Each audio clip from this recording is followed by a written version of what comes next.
cerebral, líquido cefalorraquídeo y metabolismo cerebral. El flujo sanguíneo en el encéfalo es suministrado por 4 grandes arterias, 2 carótidas y 2 vertebrales, que se funden para formar el círculo de Willis, en la base del encéfalo. Las arterias que parten del círculo de Willis se desplazan a lo largo de la superficie cerebral y dan origen a las arterias viales, que se ramifican en vasos más pequeños denominados arterias y arteriolas penetrantes.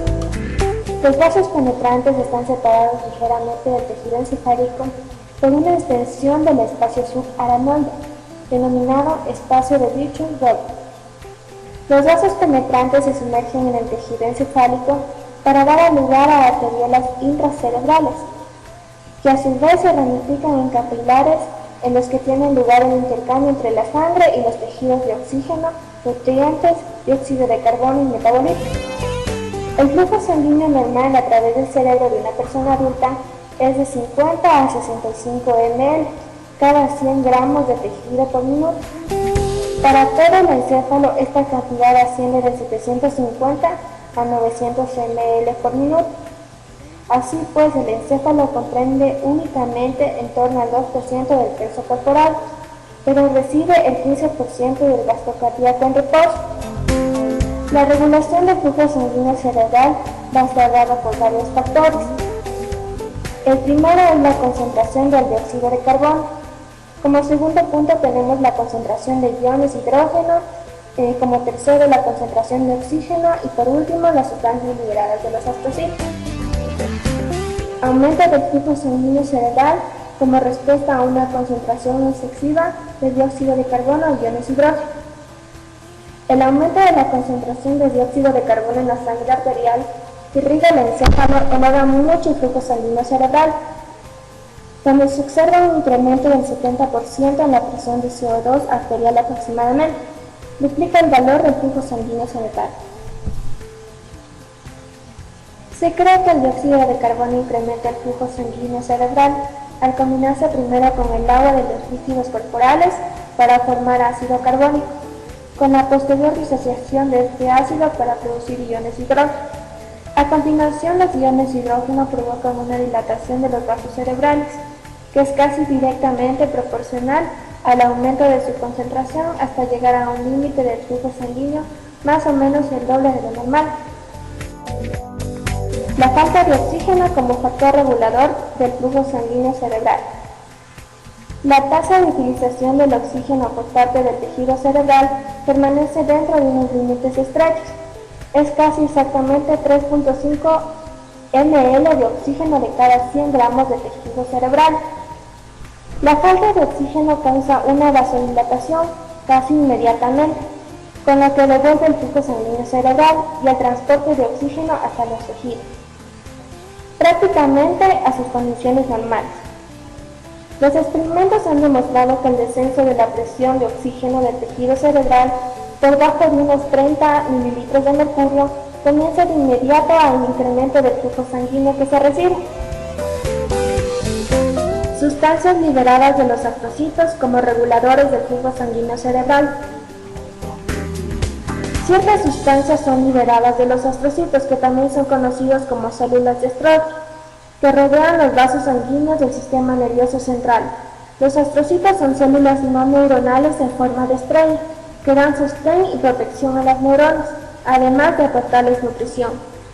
Van a presentar numerosas proyecciones que entran en contacto con las neuronas y los vasos sanguíneos circundantes, para proporcionar un mecanismo potencial de comunicación neurovascular. Los astrocitos de la materia gris, es decir, astrocitos protoplasmáticos, extienden finas prolongaciones que cubren la mayoría de las sinapsis y las grandes prolongaciones alimenticias que se yuxtaponen estrechamente a la pared vascular. Medición del flujo sanguíneo cerebral y efectos sobre él.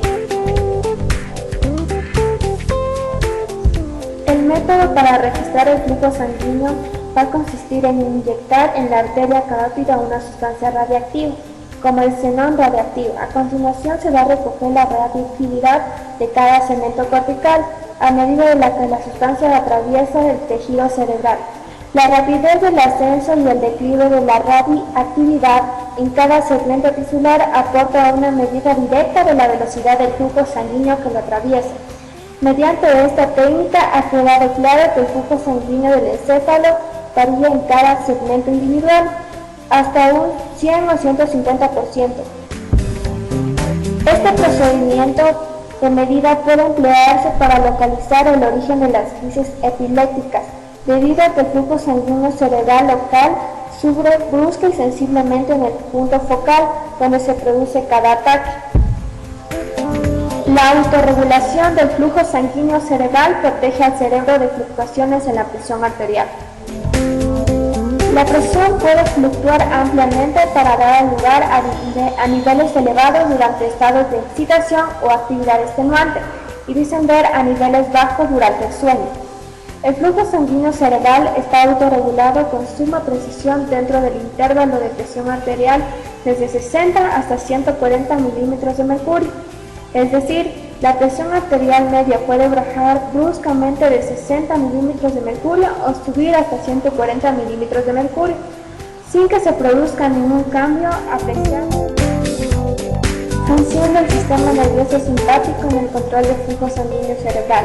El sistema circulatorio cerebral posee una potente inervación simpática, que asciende desde los ganglios simpáticos cervicales superiores en el cuello y llega al encéfalo acompañado a las arterias cerebrales. Esta inervación se encarga de las grandes arterias y también de las que penetran en el parénquima encefálico. Microcirculación cerebral. Con respecto a la microcirculación cerebral, el número de capilares sanguíneos en el encéfalo va a ser mayor donde las necesidades metabólicas resulten más grandes.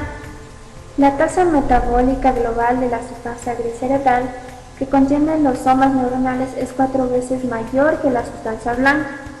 La cantidad de capilares y la velocidad del flujo sanguíneo también son casi el cuádruple en ella. Una característica estructural importante que presentan los capilares del encéfalo es que en su mayoría son menos permeables que los capilares sanguíneos de casi cualquier otro tejido del organismo. Una razón para esta circunstancia radica en que cualquiera de sus caras se encuentra reforzada por los podocitos neurogliales, que consisten en pequeñas prolongaciones procedentes de la célula de la glía. Ictus cerebral. El ictus cerebral va a aparecer cuando se estudian los vasos sanguíneos cerebrales. Casi todos los ancianos tienen bloqueadas algunas arterias pequeñas del encéfalo, y hasta el 10% a la larga acaba sufriendo un bloqueo suficiente como para ocasionar un trastorno serio del funcionamiento cerebral, llamado ictus. La mayoría de los ictus están causados por placas arterioscleróticas que aparecen en una o en más de las arterias que irrigan al encéfalo. Las placas tienen la capacidad de activar el mecanismo de la coagulación sanguínea, haciendo que se forme un coágulo y se bloquee el flujo sanguíneo en la arteria, lo que lleva a la pérdida súbita de las funciones cerebrales. Más o menos en la cuarta parte de las personas que sufren un ictus, la presión arterial eleva hacia que se rompa uno de estos vasos sanguíneos y a continuación se produce una hemorragia que comprime el tejido cerebral y altera así su funcionamiento.